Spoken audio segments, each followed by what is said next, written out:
बिस्मिल्लाहिर्रहमानिर्रहीम। सरकारी मुलाजमीन के बारे में हम गुफ्तगू कर रहे हैं कि अगर कोई सरकारी मुलाजम अफसर गज़टेड या नॉन गज़टेड दौरान ड्यूटी खुदा न खास्ता अगर इंतकाल कर जाता है तो फिर क्या सूरत हाल पैदा होती है और कौन से वो वाजिबात हैं जो सरकारी मुलाज़िम की एंटाइटलमेंट है और वो उसकी बेवा को मिलेंगे इन case of death during service.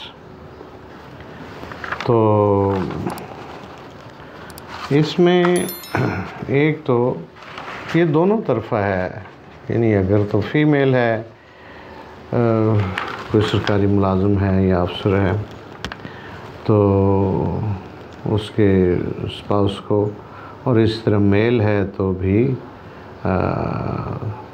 Vice versa उसको मिलेंगे वाजिबात in case of death of government employee अफसर और गज़टेड और नॉन गज़टेड। एक तो 4 महीने की तनख्वाह है जो बेवा को मिलेगी, और दूसरा लीव इनकैशमेंट मिलेगी। ये 12 महीने की बेसिक सैलरीज़ के बराबर होती है। दूसरा जीपी फ़ंड मिलेगा। ये वो फ़ंड है जो मुलाज़म अपनी सर्विस के दौरान हर महीने अपनी सैलरी में से डिडक्ट करवाता है, और रादर डिडक्ट होता है वो इसी पर्पज़ के लिए होता है कि या तो अगर वो सर्विस कंप्लीट कर ले तो उस सूरत में उसको आफ्टर रिटायरमेंट मिलेगा, और अगर इस दौरान इंतकाल कर जाए कोई मुलाज़िम तो फिर ये मुलाज़िम की बेवा को ये मिलेगा। इसके अलावा ग्रुप इंश्योरेंस है, एक फाइनेंशियल असिस्टेंस है जो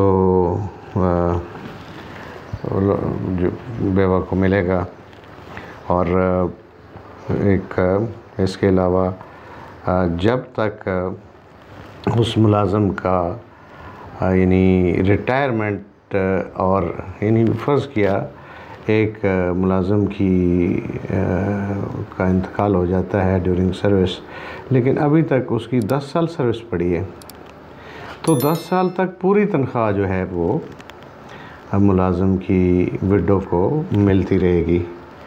फिर कफ़न दफन के लिए भी उसकी इंटाइटलमेंट है कि वो ग्रांट मिलेगी सरकारी मुलाज़िम को।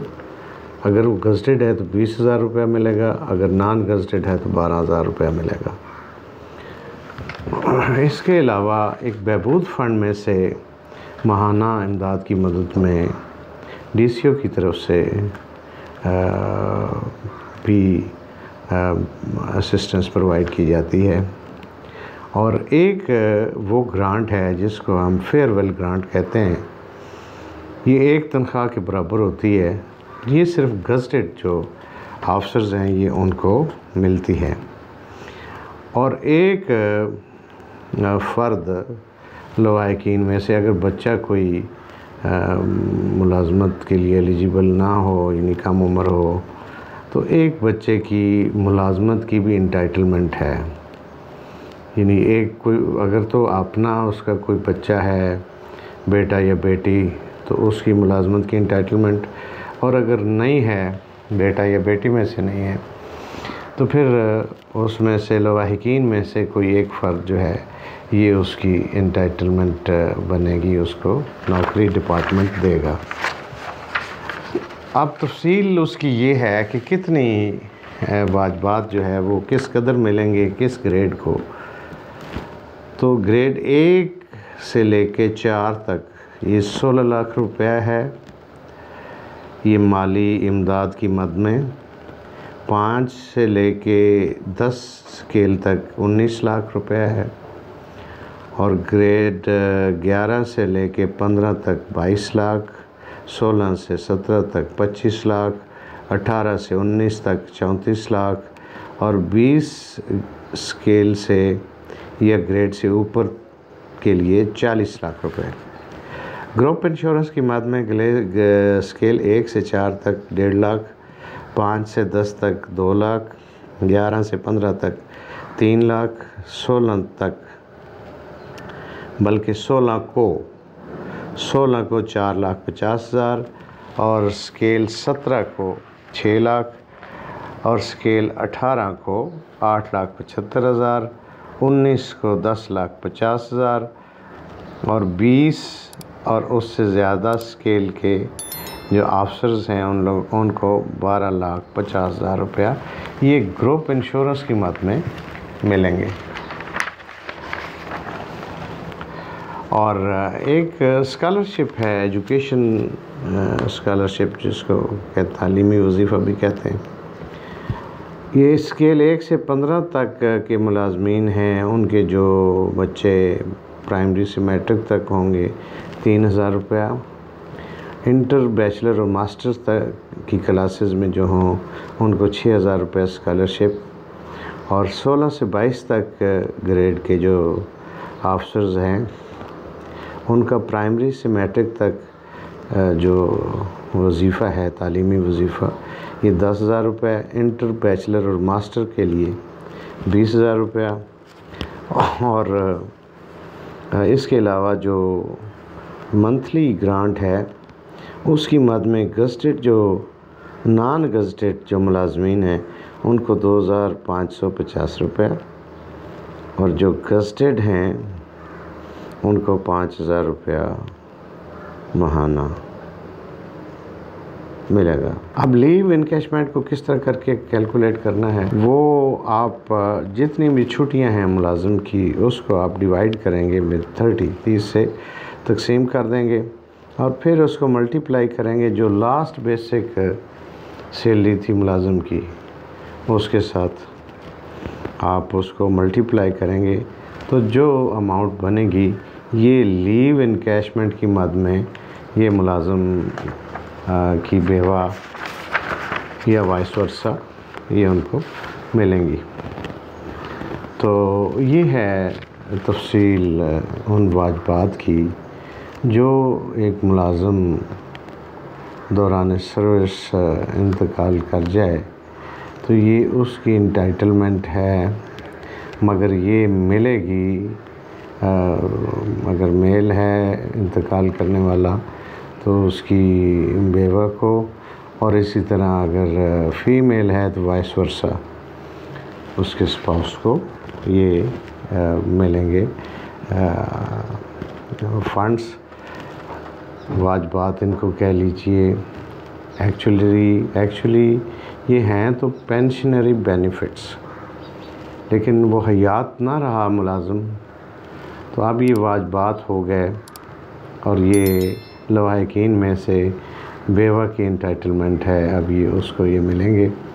तो इसका जानना बहुत ज़रूरी है, इसलिए जानना ज़रूरी है कि ये लवाहिकीन के पसमानदगान के इल्म में ये होगा कि क्या ऐसी सूरत नागहानी सूरत में तो सूरत पेश आ जाए तो उनका हक़ क्या है। आपने हक़ का पता होगा तो आप परसू करेंगे। तो उसके लिए आपने इनिशिएट कैसे करना है, इनिशिएट ऐसे करना है कि इन केस ऑफ डेथ सबसे पहले आफ्टर फ्यूनरल और बरियल आपने इंदराज करवाना है मुतवफ़ी के इंतकाल का मुतलका यूनियन काउंसिल में। उसकी कापी लेके एक दरख्वास्त आपने लिखनी है डिपार्टमेंट को for the issuance of death notification. तो वो कापी आप साथ उसके अटैच करेंगे, जो आपने यूनियन काउंसिल से जो सर्टिफिकेट बनवाया है उसकी कापी आप उसके साथ अटैच करेंगे। उसके बाद आपको परसू करना पड़ेगा सर्टनली डिपार्टमेंट को यकीनन, तो परसू करेंगे तो ये मरहले इंशाल्लाह तय होते जाएंगे। रुकावटें भी आएंगी, लेकिन चूँकि एंटाइटलमेंट है और कानून के मुताबिक है, तो रेजिस्टेंस के बावजूद भी इंशाल्लाह ये मिलेगा लवाहिकीन में से जो एंटाइटलमेंट बनती है विडो की, ये उसको इंशाल्लाह मिलेगा और मिलता है, सबको मिलता है। हाँ, अलबत्ता इसमें डिलेज़ होती हैं, आपको पता है कि जिस तरह करके हमारे यहाँ उसमें हर्डल्स क्रिएट की जाती हैं, लेकिन आपको अगर प्रोसीजर पता है और आप उसको परसू करते हैं, हिम्मत नहीं हारते, तो ये हो जाता है आपको इंशाल्लाह ये मिलते हैं। उम्मीद है आपको ये इन्फॉर्मेशन पसंद आई होगी और मैं चाहूँगा कि आप हमारे चैनल को सब्सक्राइब करें और इसको लाइक और शेयर करें, ताकि हमारी जो वीडियोज़ हैं वो आपको मिलती रहें और जो कानून की आगाही है वो हासिल होती रहे। ये एक लॉ शेयरिंग का सिलसिला है in the interest of public at large, तो ये इंशाल्लाह ताकि हम इसको कंटिन्यू रख सकें। आपका बहुत शुक्रिया, थैंक यू।